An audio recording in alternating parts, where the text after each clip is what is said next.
बहुत आनंद की बात है कि आज हम भगवान प्रभु श्री गजानंद की चौथ की कथा जगह पर गणेश जी की पूजा बहुत ज़्यादा जरूरी है। मैं यहाँ से निवेदन कर रहा हूँ। जात कर्मादि संस्कारे गर्भाधानादि के पीछे जात कर्मादि, जात कर्म संस्कार।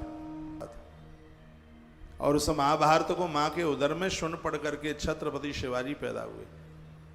समर्थ गुरु रामदास जिनके गुरु थे, यवनों के साथ बहुत बड़ा युद्ध हुआ, मलिक्षों के साथ में, मथुरा की बात है। और ऐसा लग रहा था कि आज बड़ी जोर से यवन हावी हो जाएंगे। उसी समय छत्रपति शिवाजी ने भगवान गणेश जी का आह्वान किया और उसी समय भगवान गणेश प्रकट हो गए। मथुरा के पास एक जयसिंहपुरा नाम की जगह, कभी आप जाएं उन गणेश जी का दर्शन कीजिए जो छत्रपति शिवाजी के स्मरण में प्रकट हुए थे। छत्रपति शिवाजी युद्ध जीत गए, मलक्ष पराजित हो गए। तो भगवान गणेश तो ऐसे, इनके बिना तो कोई काम बन ही नहीं सकता। और गणेश अनादि हैं। पार्वती और महादेव का विवाह होता है मंडप में। गुरुदेव बृहस्पति जी महाराज गणेश जी का पूजन कराते हैं। तो इसका मतलब है कि पार्वती मैया के यहाँ गणेश प्रकट हुए, भगवान गणेश तो उससे भी पहले के हैं। अनादि काल से भगवान गणेश हैं। और यहाँ तक वर्णन किया गया, शिव पुराण में वर्णन है कि जिस समय त्रिपुरा दहन भगवान महादेव करने के लिए जा रहे थे और इन राक्षसों को मारने के लिए जा रहे थे, तब भगवान महादेव ने भी गणेश जी का स्मरण करके अपनी प्रतिष्ठा चढ़ाई। गणेश जल तत्व के देवता हैं। जो गणेश जी की पूजा करेंगे, पानी में डूबकर उनकी मृत्यु नहीं होगी, जल संबंधित उनको रोग नहीं होंगे। मेरी बात मान लो, इसमें हमारा कोई स्वार्थ नहीं है, आप ठीक से आनंद में रहें, इसलिए आपको हम सुना रहे हैं। 1 साल तक यदि किसी ने गणेश चौथ की कथा कर ली है, उसको आनंद हो जाएगा, किसी भी चीज की कोई कमी नहीं रहेगी। गणेश चतुर्थी की इतनी बड़ी महिमा है अपने आप में, और वहीं मैं यहाँ से निवेदन कर रहा हूँ, बस आप सुनते जाइए। तो का यात्रायाम च बाणी दौ युद्धे देवार्चने सुवे। देवताओं का अर्चन करते हैं तो सबसे पहले गणेश जी को फूल चढ़ाइए। आप शिवालय में भगवान महादेव को पूजा करते हैं तो सबसे पहले जल गणेश के ऊपर चढ़ाया जाता है, उसके बाद महादेव की पिंडी पर, उसके बाद कार्तिकेय को, उसके बाद माँ जी को, और उसके तत्पश्चात फिर वो जल है सबके बाद में नंदीश्वर को वो जल चढ़ाया जाता है। उसके तत्पश्चात फिर पहले जल से स्टार्टिंग है, फिर आप दूध वगैरह चढ़ाते हैं तो फिर गणेश जी, फिर भगवान महादेव की पिंडी पर, फिर गणेश, कार्तिकेय, माँ जी, और उसके बाद में श्री नंदी। ये पूजा का ये क्रम है। जब पूजा आप आरंभ करते हैं तो सबसे पहले आह्वान भगवान गजानंद का ही होता है। लिखा भी है इसमें, देवार्चने शुभे, देवताओं का अर्चन करने में सबसे पहले यदि भगवान गणेश का नाम लिया जाएगा, शंकर जी कष्ट नहीं आने देंगे। आदमी सुरक्षित कहाँ है, रात को सोता है तो छाती के ऊपर पंखा घूम रहा है, कब टूट जाए, कब गिर जाए, कब प्राण चले जाए पता नहीं है। भगवान गणेश का स्मरण करने से व्यक्ति हर क्षण हर पल अपने आप में स्वस्थ है, तंदुरुस्त है और सुरक्षित है। रास्ते में जा रहे हैं, कहीं कोई पेड़ टूट करके गिर जाए, कहीं कोई और ऐसी आफत हो जावे, भगवान गजानंद ऐसे, इनके 12 नाम लेकर के यात्रा करके निकलोगे आप यात्रा करने के लिए, भगवान गजानंद हर प्रकार से इस जीव की, इस भक्त की सुरक्षा करेगा। ऐसा गणेश पुराण में वर्णन है। मेरे सामने गणेश पुराण रखा है, इसका दर्शन कर लीजिए। जितनी भी बातें हैं वो इसी ग्रंथ से कही जा रही हैं। चौथ व्रत की महिमा जितना गणेश पुराण में और कहाँ मिलेगी। 2 ग्रंथ भगवान गणेश के व्याख्यान में बड़े अद्भुत हैं। एक का नाम है गणेश पुराण और दूसरे का नाम है मुद्गल पुराण, और दोनों ही ग्रंथ बड़े अद्भुत हैं। और आज हम मंगलवार के दिन भगवान गणेश जी की पूजा, गुजरात में आज भी गणेश की पूजा मंगलवार को लोग करते हैं। मंगलवार को भी गणेश जी की पूजा बहुत प्रभावशाली है। बुधवार को तो है ही, लेकिन मंगलवार को भी भगवान गणेश को बहुत पूजित, बहुत बड़ी, जैसे अमावस्या सोमवार को पड़ जावे तो उस अमावस्या की बड़ी महिमा है, उसी प्रकार से मंगलवार को यदि चौथ पड़ जाए तो अंगारक चौथ हो जाती है, सभी पापों को जला करके खत्म कर देती है वह चतुर्थी। तो आज भगवत कृपा से मंगलवार है। तारीख कितनी हो गई है? 21 मई हो गई है। और सीधाम वृंदावन में बैठकर हमें भगवान गजानंद की कथा सुनने का सौभाग्य प्राप्त हो रहा है। आप बोर तो नहीं हो रहे हैं? इस कथा को आप सुन लीजिए, बहुत आनंद हो जाएगा। कौन सुनाएगा इन कथाओं को आपको? खूब टीवी पर कथा आती हैं, आलोचना नहीं है, मैं तो सभी पूज्य वक्ताओं के चरणों में बड़ी प्रार्थना करता हूँ। और खूब अच्छी अच्छी भागवत कथा सुना रहे हैं, राम कथा सुना रहे हैं, शिव पुराण सुना रहे हैं, लेकिन भगवान ने हमारे ऊपर कृपा कर दी है, कह दिया जो कोई नहीं सुना रहा है बेटा वो तू सुनाता रहे, वो फिर हम सुनाने में लगे हुए। कल पूर्णिमा की कथा कितनी अद्भुत थी, आनंद आ गया। परसों भर्तहरि शतक की कथा हो कमाल हो गया। और आज हमें भगवान श्री गजानंद का चरित्र सुनने को, उनकी चौथ की कथा सुनने का सौभाग्य प्राप्त हो रहा है और आप सुन रहे हैं। लिखा है संकटे काम सिद्ध्यर्थम पूजिए यो गजानन। कोई संकट आया है, परेशानी आई है, घर में कोई बीमारी है, तो उस समय भगवान श्री गजानंद की गणेश जी की पूजा करें। बच्चे आपके हाथ मुट्ठी से बाहर हो गए, बात मानते नहीं है, घर में झगड़ा है, बेटा बेटी बहुएं कोई बात मानती नहीं है, उसके लिए भगवान गणेश जी की पूजा किसी वरदान से कम नहीं है। यदि घर में बच्चों को चोरी की लत लग गई है, उठाई करी चोरी करना सीख गए हैं, तो भगवान गणेश जी की पूजा करने से लोग चोरी छोड़ देते हैं। एक बड़ी अद्भुत कथा में सुनाई देता हूँ। भगवान श्री कृष्ण घर घर जाकर के मक्खन मिश्री की चोरी करते थे। वैसे खाने पीने की चीज चोरी में आती नहीं है, फिर भी हल्ला होने लगा कि नंद का छोकरा हमारे घर में आकर के चोरी करता है। तो ये बात यशोदा मैया ने सुनी तो मैया को तो बड़ो बुरो लगो, ये तो सभी चाहते हैं कि हमारा लला निर्दोष होए। तो मैया पंडित जी महाराज के पास पहुंची। हमारी भाषा समझ में आ रही है? मैया जाए के पहुंची। अब ब्रज की कथा है तो बाई तरीका से बोलना ही होगा। तो मैया ने जाए के पंडित जी महाराज गर्गाचार्य वो महात्मा सांडल्य महात्मा के चरणन में मत्थो टेको और कही बाबा हमारी तो नाक में दम है गई, जा लला ने बहुत नाक में दम कर रखी, हम बहुत परेशान हैं। और मैया कहते कहते रोई परी। माताओं की आंख में तो आंसू के पनारे 24 घंटा धरे ही रहे जो समझ लो, पतो ना इतने आंसू बनते आए जे। मैया तो रोए परी जोर जोर थे। पंडित जी समझावे, अरे मैया बोल तो सही, तो तकलीफ का है।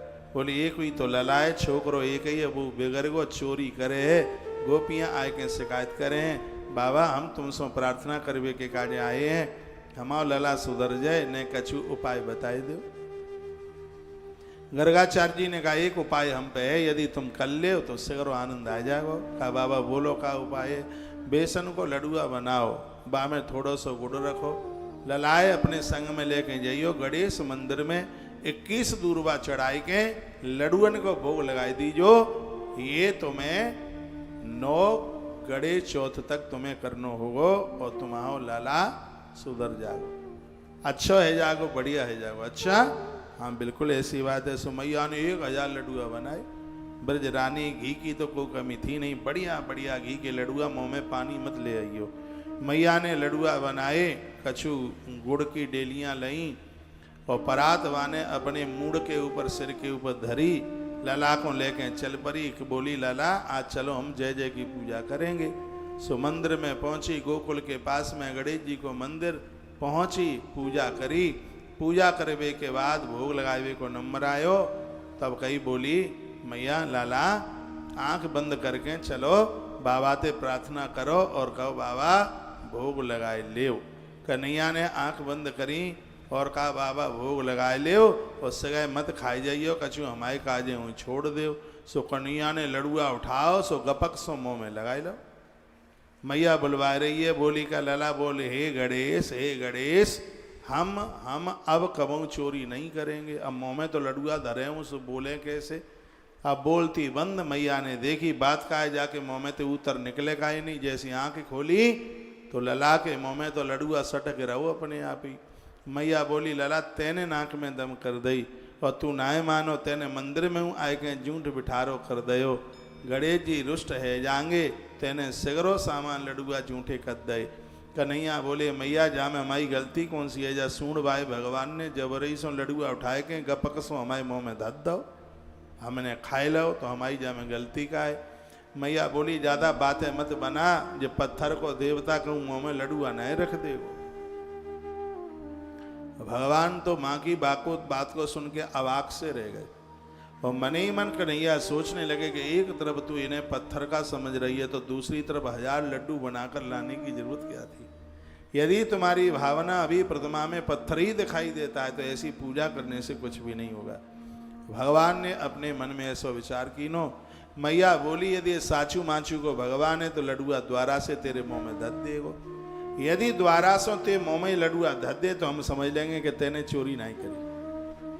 कन्हैया ने कहा मैया तू अबे ही देख। सो नेत्र बंद करे कन्हैया ने गणेश जी को कहा कि बाबा सुनो, 4 युगों में तुम देखो, तुम्हारा बड़ा प्रभाव है, हमारे नंद बाबू तुम्हारी रोज पूजा करें, गणेश चौथ की कथा सुने। आप ते हमारी प्रार्थना है, भले ही ते आई सूण कबू उठ के आगे नहीं आई होए, अब के बार बाबा कृपा कर दो, थार में से एक लडुआ उठाए के हमारे मुंह में धत दो। प्रार्थना कन्हैया गणेश जी से करने लगे। आश्चर्य यह हुआ, प्रतिमा में से सूण बाहर निकल करके आई, उसने लडुआ उठाकर कन्हैया के मुख में रख दिया। आकाश से फूलों की वृष्टि, जय जय उद्घोष का आनंद आ रहा था। मैया भगवान के चरणों में गिर पड़ी और भगवान श्री कृष्ण ने भी गणेश जी को बहुत वंदन प्रणाम किया। कन्हैया बोले मैया अब मैं कबू चोरी ना करेंगो, सूण वाए भगवान ने मोते बोल दी है। उसी दिन से भगवान श्री कृष्ण ने ब्रज की चोरी करना बंद कर दिया। ये कथा कन्हैया के लिए नहीं है, कथा हमारे और आप सबके लिए। भगवान तो कोई क्या चोरी करेंगे, वो तो ईश्वर हैं। जगत को एक सिद्धांत दिया गया है कि यदि आप भगवान कृष्ण का वंदन पूजन करते हैं तो आपके बच्चे यशस्वी हो जाते हैं, दीर्घायु हो जाते हैं, बुद्धिमान हो जाते हैं। एक माता पिता की औलाद बढ़िया हो, एक गृहस्थ व्यक्ति के लिए इससे बड़ा और कोई सुख नहीं हो सकता, क्योंकि माता पिता अपनी औलाद के लिए जीते हैं। जब बच्चे भटक जाते हैं, गलत रास्ते पर चले जाते हैं, तो माता पिता को बहुत पीड़ा होती है। ये बच्चे ही माता पिता की गर्दन ऊपर कर देते हैं और यही उनकी नाक कटा देते हैं। बच्चे जिस माता पिता के पास औलाद बढ़िया है, धरती पर उनसे बढ़ करके धनवान कोई और दूसरा नहीं है। इसलिए तो बच्चों को चाहिए कि वो माता पिता का यश बढ़ाएं। तो भगवान श्री कृष्ण कहने लगे मैया हम संकल्प करते हैं, हम आज ते कबू चोरी नहीं करेंगे। भगवान गणेश जी की पूजा करी है, भगवान गणेश जी की पूजा का प्रभाव है कि इससे बच्चे बन जाते हैं। बच्चों में बहुत बड़ा बदलाव आता है। तो सर्वकारेषु ये मर्ता पुरुमेनम गणाधिपतम, अंत में यही बात कह दी, जो भी कोई कार्य आप करते हैं उसमें गणेश का आह्वान कीजिए, गणेश जी का पूजन कीजिए, निर्विघ्न रूप से आपके सगरे काम बन जाएंगे। बच्चे किताब खरीद करके लाते हैं, मैं तो उनको कहता हूँ ओम श्री गणेशाय नमः उस पर लिखिए, श्री गणेशाय नमः। आप बही खाता तैयार करते हैं, लिखिए श्री गणेशाय नमः। इस मंत्र का व्याख्यान है इसमें, श्री गणेशाय नमः। इसको अष्टाक्षरी मंत्र कहते हैं। ओम श्री गणेशाय नमः अष्टाक्षरी मंत्र है, इसमें 8 अक्षर हैं। पैसा बाजार में मारा नहीं जाएगा, इतना बड़ा प्रभावशाली मंत्र है। भगवान श्री गणेश जी का बड़ा अद्भुत मंत्र है। कहा गया है स्कंद पुराण में, कहा गया कि विवाह आदि संस्कारों में भगवान गणेश जी की पूजा जरूर कीजिए। आपके घर में नवीन वधू चल करके आई है, वर वधू से गणेश की पूजा कराइए, परिवार में कभी विखंडन नहीं होगा, घर में आनंद ही आनंद होगा। कलह युद्ध यात्रा हेतु प्रस्थान कृषि कर्म गृह प्रवेश आदि के आरंभ में जो व्यक्ति भक्ति पूर्व गणेश जी का स्मरण करता है उसको सभी मनोवांछित फल हैं भगवान गणेश दे देते हैं। मैं यहाँ व्यासपीठ पर आता हूँ, खैर ये तो नजदीक आश्रम में ही रुका हूँ। ये तो थोड़ा पंडाल दूर होता है, तो हम एक तो हनुमान चालीसा का पाठ पूरा करते हैं। 12 नाम हनुमान जी के लेते हैं और 12 नाम गजानंद भगवान के लेते हैं, और बैठे बैठे ओम गम गणपतये नमः इस मंत्र का उच्चारण होता रहता है। बड़ा आनंद होता है, निर्विघ्न रूप से सब काम संपादित होते हैं। अभी हम वैष्णो देवी में थे, बड़ी जोर से तूफान आया, पांडाल ऐसे उड़ करके टूटा, पूछो ही मत। लेकिन आनंद की बात यह रही कि किसी को बिल्कुल भी मच्छर का दाग नहीं था। मैं तो वहीं था, व्यासपीठ पर ही था जिस समय पांडाल धड़ाम से टूटा, और ऐसे आ रहा था ऐसे जैसे कोई रिश्तेदार चल के आ रहा हो। पांडाल ऐसे आ रहा है, बिल्कुल यूं यूं यूं ऐसे। 10 मिनट पहले हमने भक्तों को बोला था कि मामला गड़बड़ है, सब पंडाल से बाहर हो जाओ, तो सगरे पंडाल के बाहर चले गए। हम एक आध बच्चा और वहां पर गुरुकुल का रुका हुआ था, मंच पर थे, मैं तो व्यासपीठ पर ही था। लेकिन उस समय मुझे लगा कि आज हमको भगवान गणपति ने बचा लिया, क्योंकि जब हम निकलते हैं तो भगवान गजानंद का नाम बड़ी श्रद्धा के साथ में लेकर के चलते हैं। ये बात हमारे लिए नहीं, बात आप सबके लिए। मैं उन 12 नामों की चर्चा आज आपके बीच में करूंगा जिसको गणेश पुराण में उन 12 नामों के महत्व का वर्णन किया गया है, वो अभी आप सुनेंगे। तो संस्कार के समय पर युद्ध यात्रा हेतु प्रस्थान करते समय कृषि कर्म, कृषि कार्य, खेत में बीज आदि बोते हैं, फसल काटते हैं, खिलान बनाते हैं, उस समय भगवान गणेश का आह्वान होना चाहिए। गृह प्रवेश के समय पर तो भगवान गणेश की पूजा जरूर होनी चाहिए। जो व्यक्ति भक्ति पूर्वक गणेश जी का स्मरण करता है उसके सभी मनोवांछित फल भगवान गणेश जी सिद्ध कर देते। ऐसी कोई चीज नहीं है जो भगवान गणेश न दे पाए। गणेश जी को सुपारी, पान का पत्ता, लौंग, इलायची के साथ बहुत प्रिय है। गणेश जी के ऊपर पान के पत्ते पर शहद, जिसे विशेष अर्घ कहते हैं, भगवान गणपति को चढ़ाने की उसकी बड़ी महिमा है। इसलिए वो सूरदास जी ने आरती बनाई है, उसमें लिखा है कि पान चढ़े, फूल चढ़े और चढ़े मेवा, लड्डुअन के भोग लागे, संत करें सेवा। जय गणेश जय गणेश जय गणेश देवा। माता जाकी पार्वती पिता महादेवा। जय गणेश जय गणेश जय गणेश देवा। माता जाकी पार्वती पिता महादेवा। पूरी दुनिया की तो मैं क्या कहूँ, जो मेरी व्यासपीठ के फॉलो करने वाले हैं, मेरी व्यासपीठ के भक्त हैं, उनको मैं कहना चाहूँगा, गणेश चौथ का आप व्रत करते हैं तो इस चतुर्थी का व्रत तभी पूरा होता है जब आप गणेश जी के नाम की एक माला आप जपते हैं, ओम गम गणपतये नमः। और यह मंत्र आप अपने मन से नहीं जप सकते, इस मंत्र को पहले गुरु मुख से सुनिए। कोई भी मंत्र है उसको पहले गुरु के मुख से सुना जाता है, तभी उसके जपने का अधिकार मिलता है। नहीं तो समझ लीजिएगा कि उस मंत्र का कोई भी प्रभाव नहीं है। गड़बड़ी और बिना जानकारी के दवाई लोगे तो दवाई इन्फेक्शन भी पैदा कर सकती है, दवाई और भी दिक्कत पैदा कर सकती है। उसी प्रकार से मंत्र विज्ञान है। अनभिज्ञता में यदि इन मंत्रों को जपोगे तो सब उल्टा पुल्टा हो जाएगा। आज मंत्रों के साथ बड़ी खिलवाड़ हो रही है। किताबों में तो मंत्र मिल ही जाते हैं, ना कोई विधि है, ना जप करने की कोई आरंभता, कुछ भी नहीं है।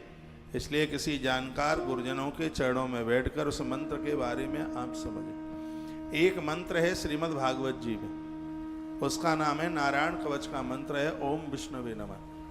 कथा आती है वृत्रासुर ने वज्र के सहित इंद्र को निगल लिया था अपने पेट में, लेकिन उस मंत्र के महात्म्य में लिखा हुआ है कि यदि कोई नारायण कवच के मंत्र का जप करता है, यदि काल के पेट में भी चला गया होगा तो जिंदा बाहर आ जाएगा। और ऐसा ही हुआ, वृत्रासुर के पेट में चले गए देवराज इंद्र, और वहीं उन्होंने ओम विष्णवे नमः इस नारायण कवच के मंत्र का उन्होंने उच्चारण किया, पेट फट गया वृत्रासुर का और देवराज इंद्र बाहर निकल करके आ गए।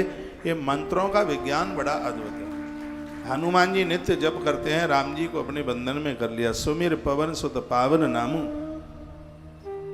अपने वश कर राखे राम। मंत्र के प्रभाव से हनुमान जी ने राम जी को अपने वश में कर लिया। यदि आप कोई न कोई मंत्र नहीं जपते हैं, आप अपनी जिंदगी के साथ बहुत बड़ा अपराध कर रहे हैं। भगवान के नाम का नित्य जप कीजिएगा, माला पर बैठ करके करें। तो यदि उतना टाइम नहीं है तो चलते फिरते आप उन भगवत नाम का उच्चारण करें। हर हाल में, हर स्थिति में 2 अक्षर हैं, हरि हरत पापानी। ये दोनों नाम ऐसे हैं जो पापों का हरण कर डालते हैं। तो जब तक दिए में तेल रहता है, ज्योत जलती रहती है, जब तक भजन रूपी तेल हमारे हृदय में रहता है, तब तक पुण्यों की ज्योत जलती रहती है। जब तक पुण्यों की ज्योत जलती रहेगी, किसी भी प्रकार का दुख नजदीक आ नहीं सकता। आप जानते हैं पांडवों को 12 वर्ष का वनवास, 13 साल का ज्ञातवास क्यों मिल गया? क्यों ये ऐसा हो गया? राजसूय यज्ञ से तो पहले हुआ नहीं। इतना बड़ा यज्ञ करने के बाद और तत्काल उनको वन में जाना पड़ा, ऐसा क्यों? पांडवों से अपराध हो गया। क्या अपराध हुआ था पांडवों से? पांडवों से अपराध हुआ, धर्मराज दुष्टन ने अपनी पत्नी द्रौपदी को जुए के दाव पर रख दिया। पुण्य उसी समय छीन हो गए थे, पुण्य खत्म हो गए। वहां देवी भागवत में एक बात कही गई है, जब तक व्यक्ति के पास पुण्य रहते हैं तब तक उसके पास किसी भी प्रकार की कोई तकलीफ आती ही नहीं है, उसको किसी भी प्रकार का कोई कष्ट आता ही नहीं है। देवी भागवत में वर्णन है, जितनी भी बीमारियां हमको घेरती हैं हमारे किए गए कर्मों का परिणाम है वो, और क्या है। घर में गलत बच्चे जन्म ले लेते हैं, किए गए कर्मों का वो परिणाम है वो। हम दूसरों को दोष देते हैं, ये ऐसा है वो वैसा है। पति ठीक नहीं मिला है, किए गए कर्मों का परिणाम है। पत्नी ठीक नहीं मिली है, किए गए कर्मों का परिणाम है। सास ससुर ठीक नहीं मिले या बहू ठीक नहीं मिली, ये किए गए कर्मों का ही परिणाम है। कर्म हमारा अच्छा कुल के पाप को धोता है, इसलिए हमें अच्छे कर्म करने की आवश्यकता होती है। उसी के लिए शास्त्र हमें प्रेरित करते हैं। हम देखिए, जो लोग संस्कृत पढ़ते हैं उनके नाम के आगे शास्त्रीय शब्द लगता है। यह शास्त्रीय शब्द सिर्फ डिग्री लेने से ही नहीं है। नाम के पीछे जाकर के, जैसे माताओं के नाम के पीछे देवी शब्द लगता है, इसी प्रकार से पांडित कर्म करने वाले लोगों के पीछे शास्त्रीय शब्द लगता है। तो शास्त्रीय का मतलब है जो अब अपना जीवन शास्त्र विधि के ही साथ जी रहा है, अपने मन मुताबिक नहीं जी रहा। शास्त्र जो कह रहे हैं वो वही जिंदगी जी रहा है, उसको शास्त्रीय कहते हैं। इसलिए पूरी दुनिया उनके ऊपर विश्वास करती है। लेकिन अब नकली शास्त्री बन करके हम घूमें, वो तो ठीक नहीं है। हमें और आपको सबको शास्त्रीय पद्धति के अनुसार ही जिंदगी जीने की आवश्यकता है, जीवन जीने की जरूरत है। हमसे कोई अपराध ना हो। यदि हम किसी न किसी प्रकार के कष्ट में हैं तो अवश्य में हमसे कोई न कोई अपराध हुआ है, ये पक्का और पक्के